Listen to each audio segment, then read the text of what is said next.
उपर दामिंगिया जंगल area फिरिंगिया police द्वारा 515 KG गंजेई जबत। घटनास्थल 4 फेरार। फिरिंगिया पुलिस 515 केजी गंजेई जबत करथिबा बेले घटनास्थल 4 जण माफिया गंजेई छाड़ी फेरार होइतिबा पुलिस सूचना दैछि। सूचना अनुसार गतकाली जाजिसबंगा पंचायत उपर दामिंगिया जंगल एरिया रे गंजेई चालाण पाई प्रस्तुत हेउथबा फिरिंगिया पुलिस को कौनसी सूत्रु खबर मिलवा परे फिरिंगिया थाना अधिकारी तपन कुमार नाहक एक टीम सही अंचल को जाउथबा बेले जाजिसबंगा पंचायत उपर दामिंगिया निकट जंगल रास्ता कड़ू 4 जण माफिया गंजेई रखी चालाण पाई प्रस्तुत हेउथबा बेले पुलिस को देखि गंजेई छाड़ी फेरार मारिथिले। पुलिस घटनास्थल गंजेई जबत करी फिरिंगिया थाना को आनिथिबा बेले एहाकू ओजन कला परे 515 केजी होइथिला।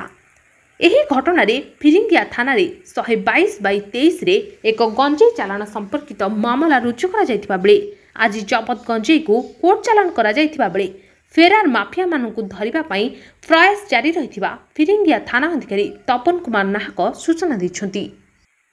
कंधमाल जिल्लारू मनोज कुमार साहू को रिपोर्ट संभव टीवी ओडिया।